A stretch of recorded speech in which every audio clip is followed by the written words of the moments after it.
GoForThe2.com in with the Week 13 college selections. Going to be an abbreviated video. 2 selections on Friday, 6 on Saturday. Going to give brief reasons why I like them. If you want the full analysis, tune into College Football Full Circle, Monday through Friday, 1 to 2 p.m. Eastern, Sirius, channel 159. We get you prepared for Thanksgiving. Also get you prepared for rivalry weekend, Friday and Saturday. Take you straight through college football today, which kicks off at Saturday, 9 a.m. to 12 p.m. Eastern, Sirius channel 159. Also the video portion on sportsgrid.com.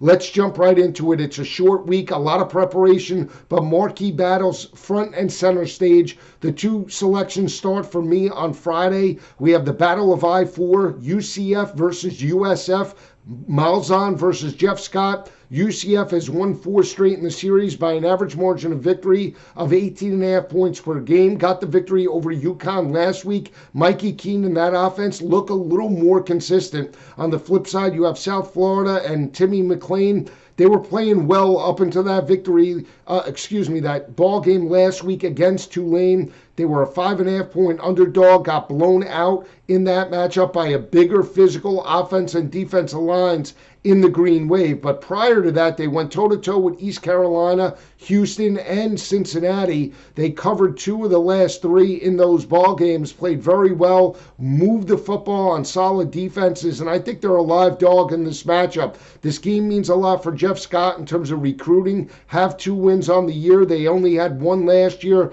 The team has bought into his scheme and system. They like to run the football, and that's still the weakness of UCF's defense here. UCF is going to eat in this ball game, but I still think South Florida can go toe-to-toe with them in this matchup. They might not win, but I do feel they cover the 18.5 point number Friday afternoon in Orlando. Big battle taking place in Raleigh. You have North Carolina State and North Carolina, teams that really have headed in opposite directions this year. NC State bounced back after their disappointing performance against Wake Forest a couple of weeks ago where they lost by 3. They dominated Syracuse at home, won that ball game convincingly, and now you look at North Carolina right now. They've won 2 straight in the series by an average margin of victory of around 20 points per game. Got this victory last year, 48-21. But when you look at this matchup in deeper detail, it really favors North Carolina State in the interior. Major concern for Sam Howell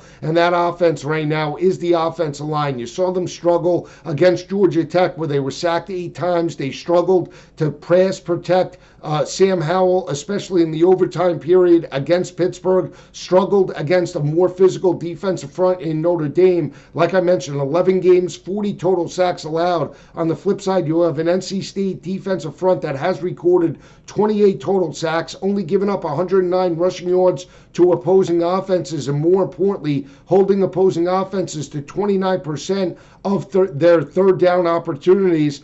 They have a veteran quarterback in Devin Leary playing at home in Raleigh, laying a short number of 5.5. I think NC State dominates this ball game by double digits over Sam Howell and the crew Friday night in Raleigh. Let's turn our attention to Saturday. Marquee battles kicking off at 12 o'clock, but let's start in the Big 12. We have Baylor laying a huge number of 14.5 against Texas Tech. Baylor as a 1.5, 2-point underdog, got the victory on the road in Manhattan. They grinded out a blue-collar win over Skylar Thompson and Kansas State. They made Deuce Vaughn and that offense one-dimensional, were able to run the football consistently against a very solid defensive front in Kansas State. On the flip side, you had Texas Tech that could not move the football as a 10.5 point underdog against top-ranked Oklahoma State. But Donovan Smith is a mobile quarterback. Sonny Cumbie has this team playing well. I didn't think that Texas Tech played bad from a defensive perspective. They gave up around 188 rushing yards to Oklahoma State's offense,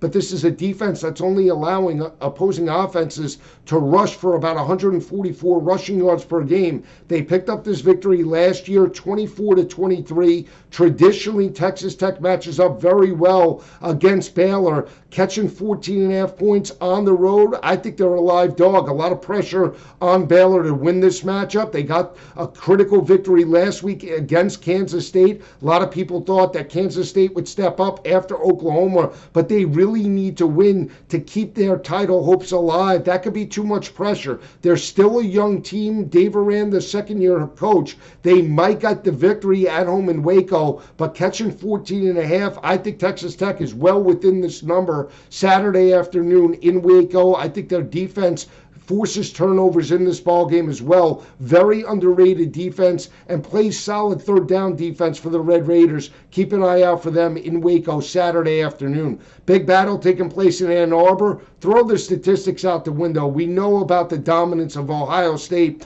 over Michigan. We know that C.J. Stroud is one of the top quarterbacks, if not the front runner for the Heisman Trophy. 432 yards last week, 6 touchdowns, no interceptions. He got pulled in the third quarter. That complete, just unbelievable domination over Michigan State. The way they attacked that secondary over the top, they completely got Michigan State out of their game plan with Kenneth Walker, held Kenneth Walker to a season low 25 rushing yards on the afternoon. We saw this line earlier in the week prior to that game against Michigan State.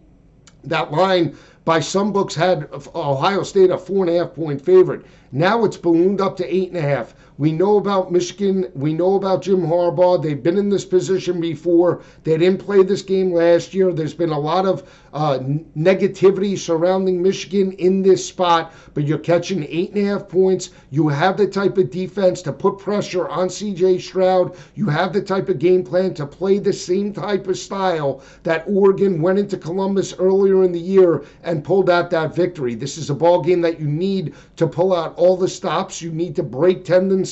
You need to go outside your comfort zone and be more aggressive passing the football on first and second downs. That can open up rushing lanes for Haskins and those running backs in this ball game. I think Michigan's a live dog, catching 8.5 points at home. I think they're in this ball game from start to finish. Don't know if they win, but catching more than a touchdown at home in Ann Arbor, I'm going with Jim Harbaugh and the Michigan Wolverines in this matchup. Another big battle is an ACC-SEC battle between Louisville and Kentucky.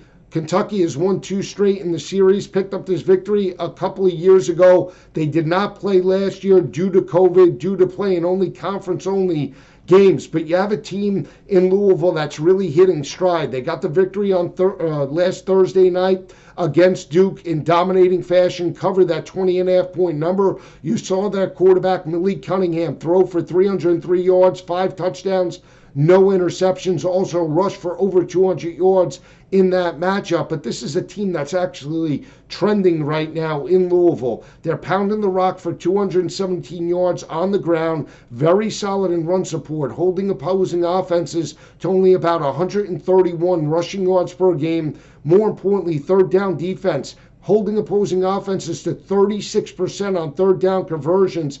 And I think that's the difference heading into this matchup against Kentucky. Yes, it's an SEC caliber team. Yes, there are physical offense and defensive lines, and Mark Stoops has done a fantastic job. But the edge at quarterback is definitely Malik Cunningham over Will Levis. And more importantly, I do not like that Kentucky, still to this point in the season, -14 in turnover margin. It's amazing to think that a team, -14 in turnover margin, is actually as successful as Kentucky is on the year. That's an amazing statistic. When you lose the turnover battle almost each and every game, you're not going to win ball games, even on the road.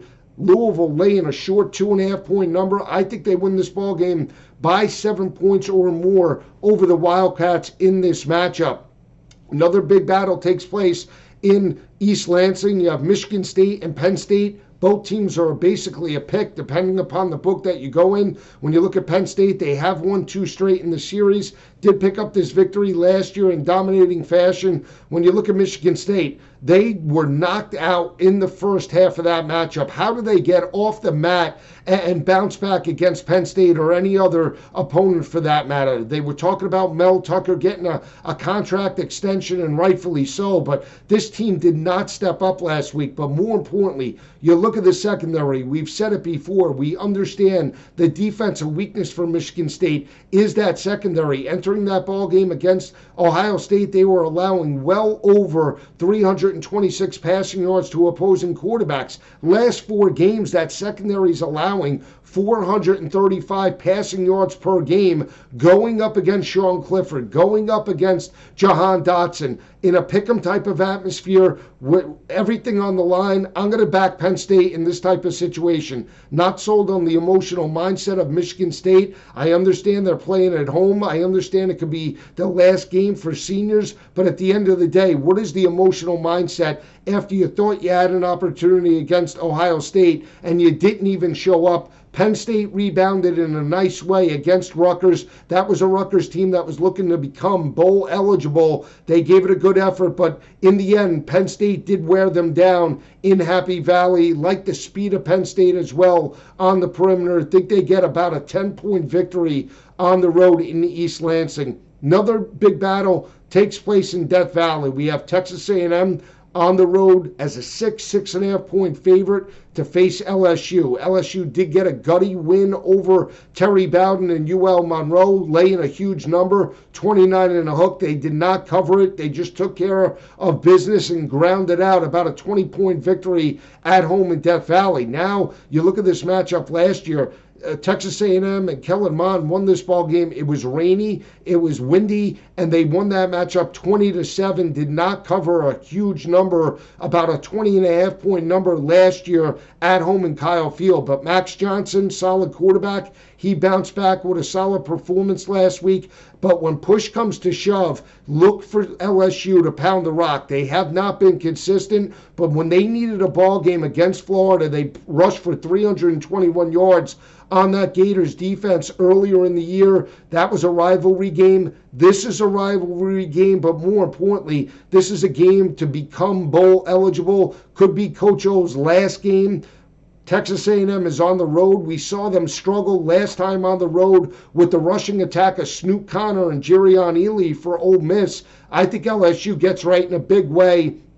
Not only that, not sold on Zach Calzada on the road in Death Valley under the lights. Give me LSU plus the 6.5. Think they win the ball game outright and become bowl eligible to send Coach O out in style. Another big matchup takes place in the Pac-12. We have Arizona State 20.5 point favorites over their arch rival Arizona. Again, throw the stats out the window. If you watched this game last year, this was the game that got Kevin Sumlin fired. He allowed that team, to Arizona State and Jaden Daniels, to put up a 70 spot in a rivalry game. They lost that ball game by 60 plus. You cannot have that. Arizona's going to have that as bulletin board material. Do not like the way Arizona State's playing. They're too inconsistent. Jaden Daniels does not look good through his reads and progressions. I understand they might have better talent. They're playing at home. But give me Arizona State plus the 20.5 point number Saturday. They even might strike the upset. They went toe-to-toe with Utah.